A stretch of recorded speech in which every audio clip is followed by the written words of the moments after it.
quite the reaction I would have expected from a Secret Service agent discovering two people over the decapitated body of the president. What do you think this fake body is made of?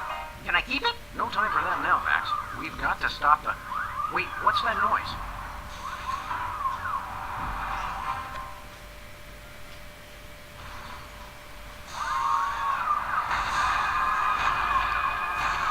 A headhunter. Blessed scuba diving Buddha on a banana boat with cocktail onions and a map to the stars' homes. Yeah! They've reanimated America's most beloved president. I always thought Taft was shorter. Not Taft, you deficient.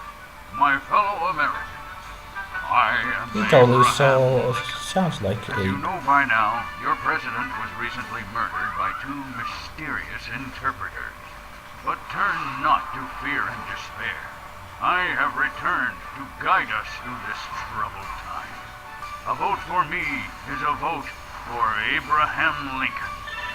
I'll get it! What's that? Uh-huh. Lincoln Memorial. Right. Hydraulic motors and robotic implants. Yes. Okay. I see. We're on it. Wrong number? That was the commissioner, Max. If this new Mecha Lincoln wins the emergency election, the nefarious forces controlling him will have unchecked power to destroy the entire free world. I hate when they do that. That's why one of us is going to have to run against him. You got to answer the phone. Okay, fair's fair. Max, we're going to make you the next president of the United States. Yes! And that makes sense because he's gonna be the president of the United States. So that he can write a speech. Wait, forget I said that last part. Jimmy? Oh, great! What are you guys doing here? Oh, just saving the world. What are you doing here? I happen to take my vacations at the White House, and I need a little R&R. Speaking of which, beat it. Hey, Jimmy. Beat it. Hey, Jimmy. Beat it. He waves his arm like a flat bird. Mr. Lincoln, as a candidate for office, my pal Max would like to engage in a thoughtful discussion of the key issues. Followed by a round of spiteful mudslinging. I see. Well, this is a bit irregular. As you're well aware, I'm the most beloved president in history. So I just assumed I'd be running unopposed. Oh, no, you didn't. You ain't all that. I'd read the slave. I was star of a popular television sitcom. I'm on the penny. I was on TV. Now, gentlemen, we can resolve this like adults through moderate reasoned debate. Very well, then. In the spirit of democracy, I say, bring it. And it's a beautiful day on the White House lawn as we bring you the first in a series of debates for this emergency election for U.S. President. In the Republican corner, we have the giant animated statue of Abraham Lincoln. And representing the Random Violence and Destruction Party, there is the hyperkinetic, rabbit-like creature known as Max. Acting as completely impartial moderator for the debates will be Sam. The candidates are ready, so let's listen in.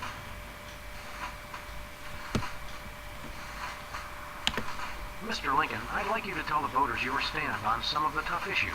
Very well. How do you plan to solve the problem of toxic waste? I'm glad that I've been given one more life to give for my country. And Lincoln is once again using his trusted campaign slogan, which is pleasing the crowd, but having no effect on his poll rating.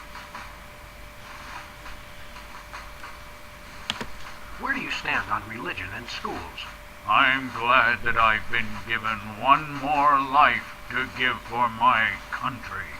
Lincoln pulls out his trusted catchphrase for this election, which delights the crowd, but seems to have no effect on the polls. How would you describe your tax plan? I'm glad that I've been given one He more said the same life thing, to dang give it. for my country. And Lincoln dodges the question by pulling out his trusty campaign slogan, which pleases the crowd but has no effect on the polls. Yeah. That's enough for now. Keep 'em coming. I'm ready for anything. The nation demands family girls. Time out. Max has to, visit the little candidate's room. I'm drunk with power, but it just goes right through me.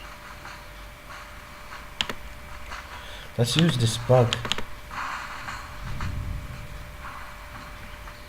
Mr. Lincoln, would you like to say a few words to the audience? Thank you. This is a date that will be remembered for centuries to come. Today is the day we return America to greatness. I stand here at the steps of the White House, not above the people, but with the people. Only one man can lead the nation through this troubled time. I, Abraham Lincoln, am that man. The time to act is now. Thank you. I've heard better addresses from the 411 operator. What did you just say? Hey, Lincoln! Captain Ahab called. He wants his beard back. I'm gonna slap you silly, you little punk. Save it for the debate, Max. Silly little punk. God damn it. Okay, let's change the things. It's the cue cards for Lincoln's speech. I'm glad that I've been given one more life to give for my country. See, Two cucumber. wrongs don't make a right. It's time for another in this ongoing series of debates between Abraham Lincoln and Max. We turn you over to our impartial moderator, Sam. Contestants, it's time for our lightning round. Mr. Lincoln, I'm going to name some of the tough issues facing our country today. I'd like you to sum up your stand on those issues in a few concise words. Well, all right. I'm afraid this will have to be completely off the top of my head, as I have nothing prepared. Okay, how would you describe your tax plan? How do you plan to solve the problem of toxic waste?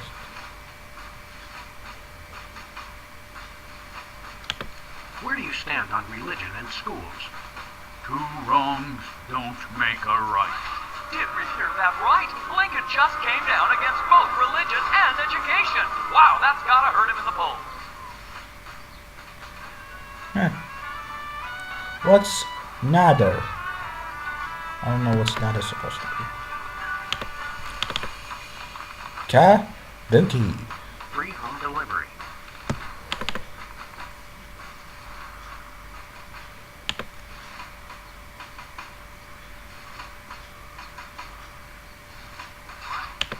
How do you plan to solve the problem of toxic waste? Free home delivery. Ooh, an effective but very controversial proposal from candidate Lincoln. And the crowd did not like that idea one bit. Let's see how it affected the polls.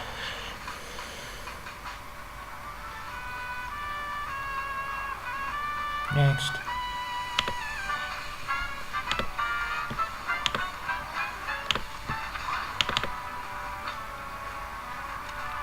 Give me all you got.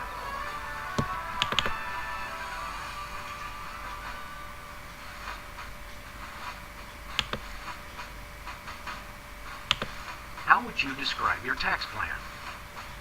Give me all you got. And candidate Lincoln has proposed one shocker of an economic strategy, which even Democrats are calling a trifle excessive. That had to have hurt him in the polls. Boom. Hurts.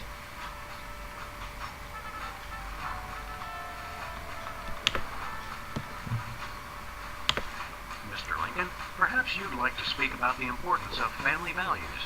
Of course. A strong family unit is the rock upon which our society is built. It's easy today, in this age of your blinged-out horseless carriages and racy daguerreotype magazines, to believe that honesty and fidelity are outdated concepts. But I stand proud. I have been completely faithful to my lovely wife, Mary Todd, for over 70 years. I've never even looked at another woman. Mr. Lincoln, could you elaborate on your stand on family values? Without a strong, honest, and faithful family, we are all nothing. I myself have been faithful to my wife for over 150 years. Mr. Lincoln, the networks are looking for a soundbite. Would you care to share a few words with us? Thank you. This is a date that will be remembered for centuries to come. Today is the day we return America to greatness. I stand here at the steps of the White House, not above the people, but with the people.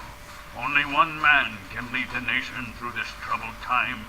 I, Abraham Lincoln, am that man. The time to act is now. Thank you. I said basically the same thing. That is all. Stay frosty, America. But they are not asking, you know. Where are we going, Sam? Back to the Back office. to the office. Shotgun! Potato, potato, potato, potato.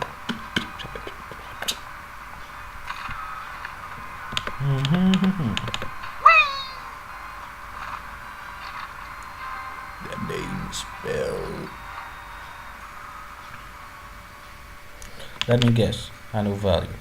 Hey, Sybil. What's new in the world of frequent random career reassessment? Hi, fellas. I'm really excited.